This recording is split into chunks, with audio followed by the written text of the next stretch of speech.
Estamos começando mais um programa Cidadania e Serviço Público, um programa da Federação das Entidades de Servidores Públicos do Estado de São Paulo, FESPESP. Um programa que há 17 anos discute tudo aquilo que interessa a você, cidadão, a você, servidor, e você já observou hoje um programa diferente. Nós não estamos no estúdio, estamos na rua e você vai acompanhar os principais momentos de um ato público contra a aprovação do PLP 257, que foi realizado por entidades do funcionalismo no último dia 31 de maio aqui em São Paulo. Vamos a um pequeno intervalo e em seguida voltamos.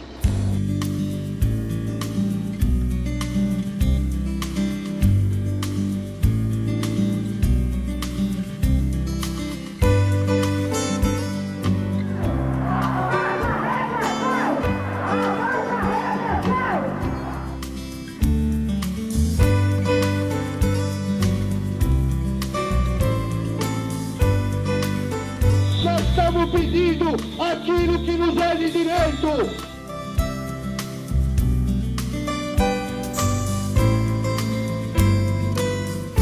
Estamos de volta com o programa Cidadania e Serviço Público da FESPESP e agora no bloco você vai acompanhar algumas declarações e entrevistas que nós fizemos neste ato público aqui na região da Praça da Sé, na Rua do Carmo, na Secretaria da Fazenda, sede do dinheiro do governo do estado de São Paulo, contra a aprovação do PLP 257. Só para lembrar, você que é nosso telespectador, o PLP 257 é um projeto de origem federal que está tramitando no Congresso Nacional e que traz a repactuação de dívidas do Estado, prejudicando o servidor, ou seja, congelando salários, não promovendo a realização de concursos públicos e nem mesmo chamando concursados que já foram aprovados.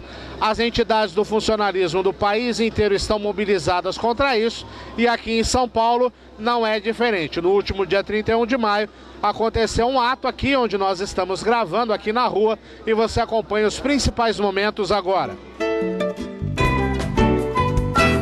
Eu converso agora com José Gozzi, que é presidente da nossa federação, a FESPESP, que está presente aqui neste ato que as entidades do funcionalismo realizam contra a aprovação do PLP 257. Gozzi, mais uma vez obrigado pela presença e também a FESPESP apoiando, como já há 17 anos, apoia todas as causas do funcionalismo. Eu queria que você explicasse para o cidadão que nos ouve, que nos vê, e também para o funcionalismo, em linhas gerais, quão prejudicial é a aprovação do PLP 257? Essa causa não é só do funcionalismo, né? É do cidadão, daquele cidadão que paga impostos, que espera um bom serviço público. O que esse projeto faz é, primeiramente, destruir o serviço público, destruir o estado do bem-estar social. Lógico que ele mexe tremendamente com o servidor público, né? A troco de deixar os estados 20 anos para o pagamento da sua dívida, ele suspende qualquer aumento para o servidor público do estado, ele suspende as suas promoções, seus planos de cargos e carreira, seus quinquênios. Durante 2 anos, ele suspende concursos e suspende posse de quem já passou no concurso. Isso significa para o servidor um prejuízo enorme em 2 anos. E para o cidadão um prejuízo de não ter servidores trabalhando no centro de saúde, nos hospitais, a polícia na rua, a justiça, porque não vai ter funcionários. Funcionários se aposentam e outros não podem ser chamados. Então vai ser um caos no serviço público. E atinge todo mundo, viu? Atinge o servidor público, atinge o militar, atinge os magistrados e atinge você, cidadão, que paga impostos para ter um bom serviço público.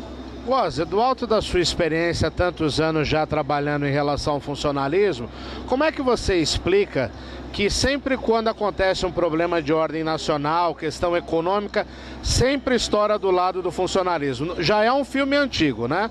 Nós começamos lá com o Collor na questão do caçador dos Marajás, Depois nós tivemos a reforma da Previdência do governo FHC, depois nós tivemos a reforma da Previdência do governo Lula e agora mais isso e também uma outra perspectiva de reforma da Previdência que quem acompanha a lida diária sabe que já se fala em âmbitos nacionais. Por que o servidor público sempre é o responsável por pagar a conta dos desmandos do governo? É sempre o servidor público concursado. O servidor público que prestou concurso e que está numa carreira no Estado. Porque, por exemplo, se nós vamos pensar nas assessorias que não prestaram concurso, nós temos mais de 25 mil cargos. Esses cargos não são tirados, esses cargos não sofrem nada. Rouba-se adoidadamente no Brasil hoje. Mas toda vez que o problema financeiro é tocado, é o servidor que é chamado como marajá e é ele quem tem que pagar a dívida. Existe uma perspectiva de mobilização em Brasília a partir deste ato realizado aqui em São Paulo hoje, nesse dia 31 de maio? E é urgente essa mobilização. A partir da semana que vem temos que correr para Brasília, temos que ter pessoas lá o tempo inteiro conversando com deputados, porque a história de que foi tirado a urgência, só foi tirado a urgência para poder votar os projetos que estavam parados. Mas essa urgência pode voltar a qualquer momento e mesmo sem a urgência, ele pode entrar em votação a qualquer momento. Obrigado, Góes. Daqui a pouco a gente volta com mais entrevistas aqui deste ato público realizado aqui no centro da capital, contra a aprovação do PLP 257. Estamos de volta com o programa Cidadania e Serviço Público, aqui neste ato público promovido por entidades do funcionalismo contra a aprovação do PLP 257. E agora eu converso com o Antônio Tutílio, que é presidente da Confederação Nacional dos Servidores Públicos. Tutílio, mais uma vez agradecendo sua presença, Tutílio que já é um habituê do nosso programa. Primeiro, qual é a sua visão a respeito do PLP 257? Porque repactua as dívidas do Estado com o dinheiro do servidor, é isso mesmo? Olha, na verdade, o 257 é uma grande afronta ao servidor público. Não é possível que o governo, que trabalhou mal, que colocou as nossas finanças realmente numa situação gravíssima, delicada, e agora eles querem fazer uma barganha. Qual é a barganha? Na verdade, a gente faz com que os estados, todos eles sem nenhuma exceção, foram maus gestores, todos maus gestores, deixaram a coisa chegar a um ponto de uma dívida fantástica em todos os lugares. E agora o que eles querem? Olha, vamos fazer o seguinte, nós vamos colocar 20 anos de prorrogação para vocês pagarem, mais 10 anos do financiamento do BNDES, mas tem uma contrapartida. Qual é a contrapartida? Obrigatória, gente, obrigatória. É fazer com que todos os estados soltem uma lei e nessa lei prejudica de uma forma brutal o servidor público. Prejudica colocando, não pode mais ter aumento de salário por anos, né? Não pode ter vantagem, acaba com licença-prêmio, acaba com bonificações, acaba com reposição. E a população precisa saber que esse é um grande problema para a população também, porque hoje nós vamos verificar, e nós estamos falando para a população em geral, que hoje os serviços de saúde, de educação, de segurança, de tantas outras áreas, é deficiente. E o que acontece hoje? Nós já temos um número pequeno de servidores. Se você ainda não permitir sequer a reposição, o que vai acontecer? A população vai pagar por isso, a população vai ser pior ainda, já é hoje mal atendida, vai ficar muito pior nas áreas chaves. Então, hoje a gente teria que verificar um problema, olha, importantíssimo, que ninguém coloca, que é um problema que 51% do orçamento vai para pagamento de dívida, gente. Dívida é uma dívida que nós colocamos durante 20, 30, 40 anos e está crescendo cada vez mais e nós não temos mais condição de pagar. Então a União quer fazer que essa dívida cresça ainda mais, quer fazer com que os estados quebrem mais lá na frente, porque isso não resolve o problema dos estados. Lá na frente, eles vão verificar que esses 20 anos são insuficientes e os juros compostos vão aumentando de tal forma que ele não vai conseguir pagar também essa dívida. Então, eu acho que eles querem, na verdade, destruir o servidor público. E a gente pergunta por que não se faz também a corte de gastos, não só no Executivo, mas também no Legislativo. O Legislativo hoje, cada deputado ganha não o problema do salário em si, mas de todos os penduricalhos que eles têm, eles ganham 2 milhões. 2 milhões por ano. 513 deputados, dá 78 milhões. E se nós formos colocar anualmente, isso significa R$1 bilhão. 1 bilhão, e não corta nada disso. E o judiciário? O judiciário que tem nos juízes, claro que não, eu não estou falando do povão em geral, porque esse povão também sofre do judiciário, mas dos juízes, os juízes que ganham a verba indenizatória de uma forma incrível, e que se paga além do teto, e que todo mês acontece isso. E vamos no Superior Tribunal de Justiça, onde tem, só para dar um exemplo, quatro carros cada juiz do Superior Tribunal de Justiça, um monte de funcionários à sua disposição, um prédio enorme, luxuosíssimo para 33 juízes. O que se faz para isso? O que se vai cortar com isso? Nada. Então, na verdade, a conta fica para nós. A conta fica para o servidor público. E isso não pode acontecer. Nós estamos aqui coisas dizendo, olha, nós temos que deixar o fisco trabalhar, tem que deixar.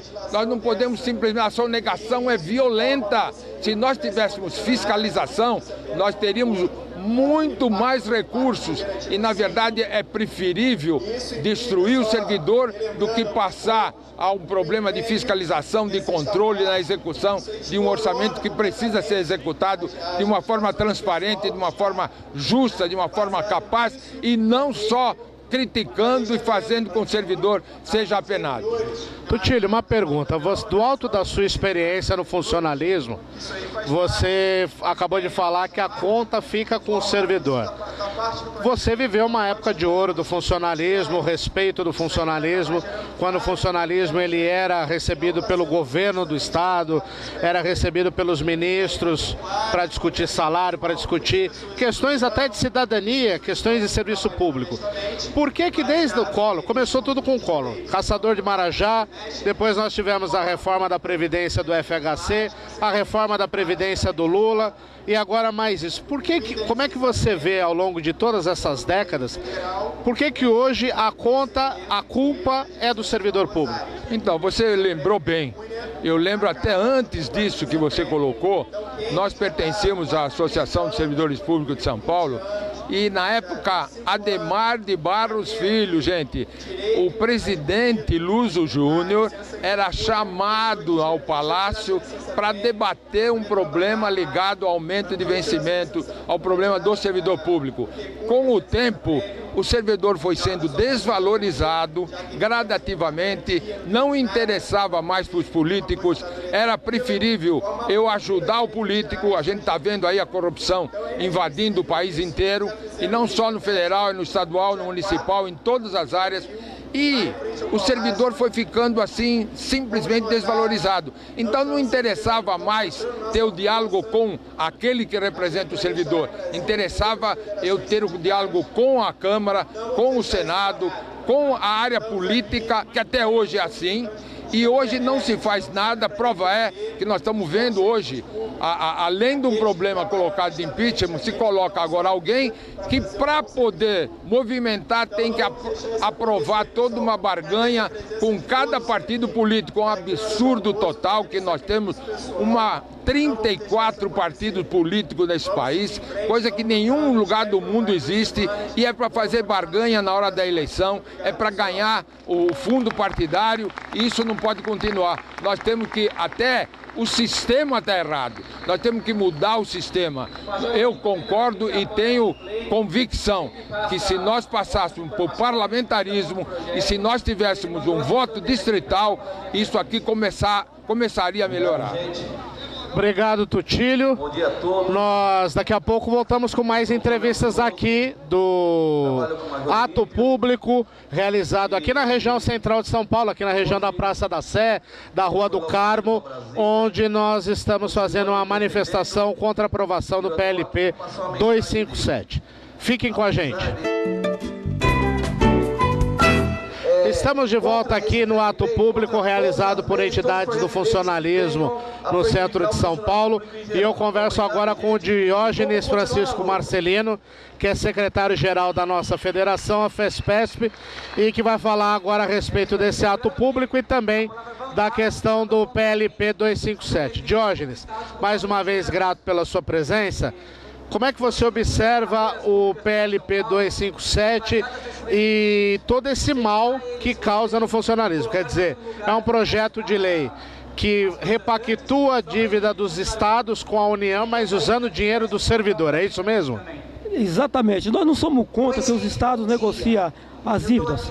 O que nós não aceitamos é esse verdadeiro desastre que esse PLP vai cair na cabeça dos servidores públicos do Brasil como um todo, vai afetar não só os estaduais, como alguns colegas falam, mas afetar tanto no municipal como federal e de todos os poderes.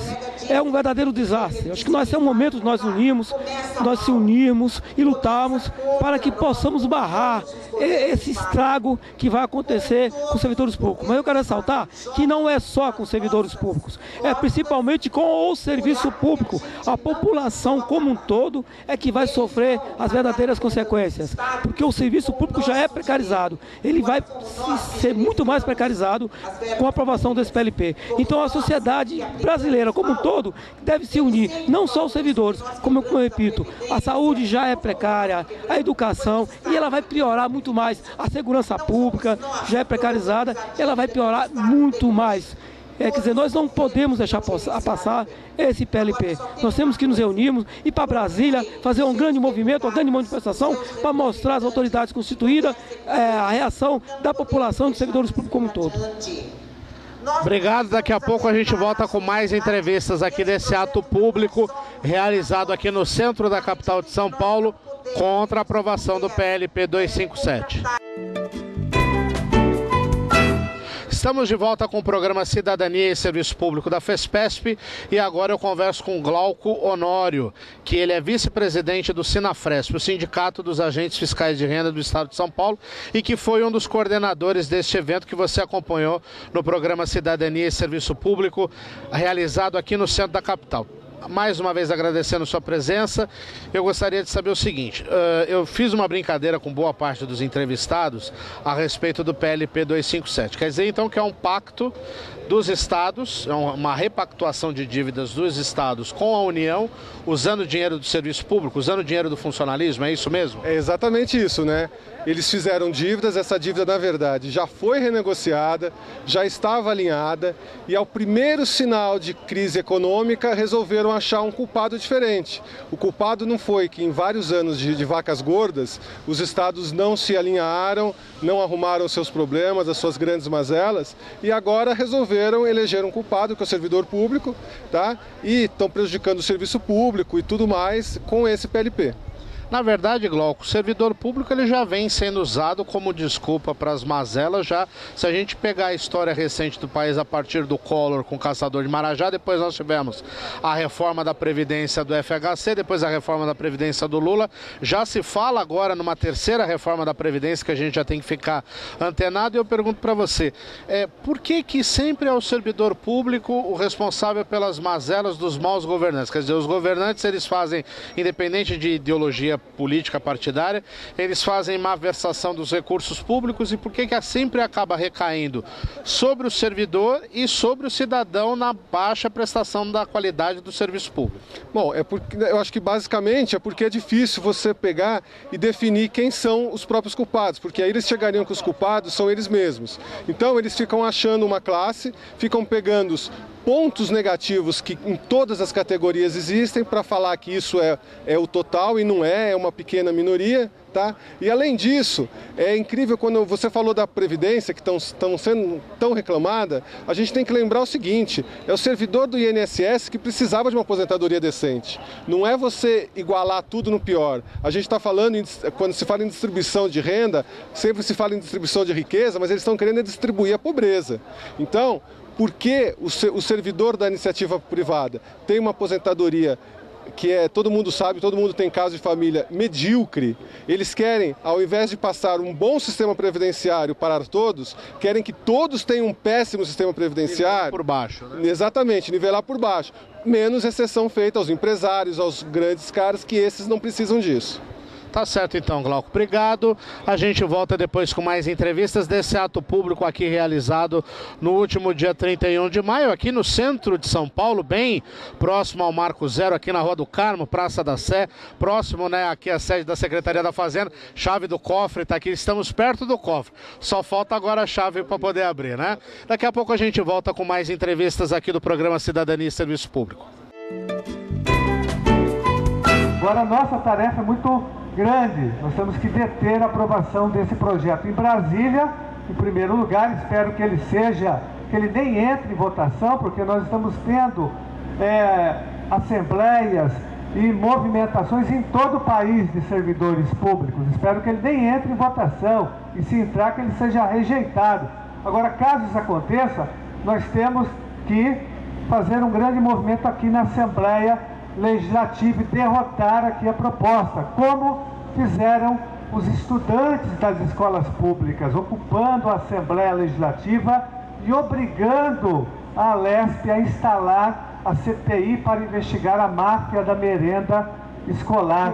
E hoje o Estado abriu licitação para comprar marmitex para os alunos das ETECs e para construir os refeitórios em cada ETEC do Estado de São Paulo, fruto também da mobilização. E não será diferente com o nosso movimento de servidores públicos. Nós temos que reagir não só à aprovação do PLP 257, que é um projeto da Dilma, da ex-presidente Dilma, né? Que a Dilma ligou o ajuste fiscal contra os servidores. Só que agora o Temer vai aprofundar o ajuste fiscal, logicamente, né?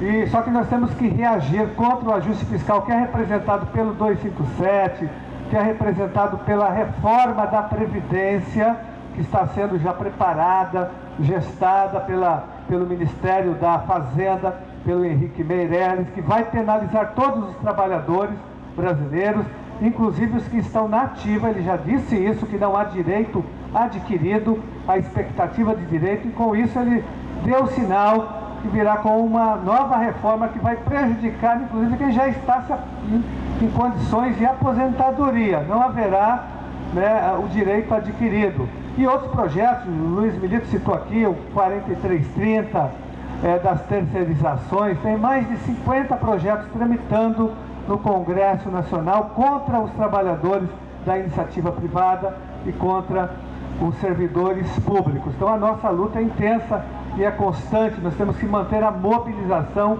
o tempo todo. Essa mobilização é muito importante que vocês estão fazendo aqui, ao lado da Secretaria da Fazenda. Muito importante, porque o secretário Renato Vilela é um dos maiores defensores do ajuste fiscal, um dos maiores defensores do arroxo e um dos defensores do não cumprimento da data base salarial.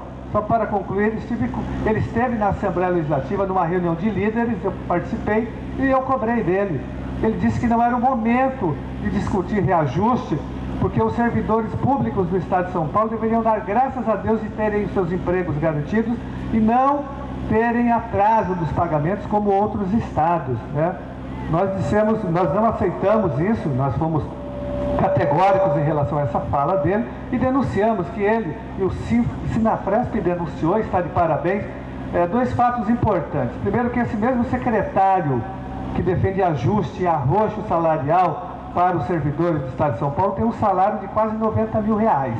Esse é o primeiro fato, denunciado por vocês, Sinafresp, parabéns.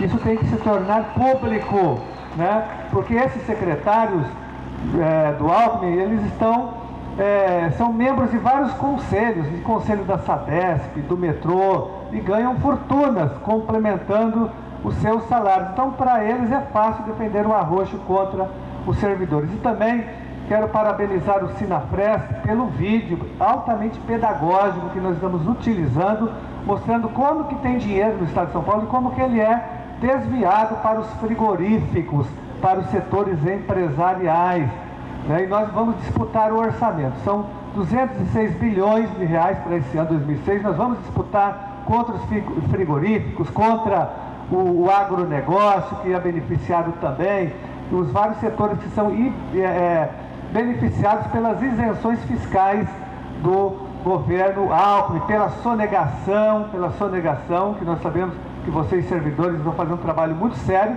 poderiam fazer muito mais se tivessem condições adequadas, materiais e humanas, para realizar um combate à sonegação no Estado de São Paulo, que é muito grande. Então, saída tem, dinheiro tem, a questão é que o dinheiro está sendo canalizado, o dinheiro do orçamento público, não para as áreas sociais e não para a valorização dos servidores do Estado, mas sim para os setores econômicos do nosso Estado. Então, vamos continuar mobilizados e nós vamos organizar uma verdadeira trincheira de lutas na Assembleia Legislativa contra o 257, contra toda essa política de massacre aos servidores públicos. Parabéns a vocês e contem com o nosso total apoio. Chegamos ao fim de mais um programa Cidadania e Serviço Público da FESPESP, a Federação das Entidades e Servidores Públicos do Estado de São Paulo, que há 17 anos luta em defesa do funcionalismo, luta em defesa de você, cidadão, de você, servidor. E hoje você pôde acompanhar, exemplo da semana passada, as principais discussões e entrevistas que nós gravamos no ato público realizado aqui no centro de São Paulo, contra a aprovação do PLP 257. Eu peço para você acompanhar o site da FESPESP e também a FESPESP nas redes sociais, para que se mantenha atualizado com as informações que são importantes e a mobilização que é necessária para preservar você, servidor público, e obviamente também preservar você, cidadão. Uma boa semana a todos e até o próximo programa.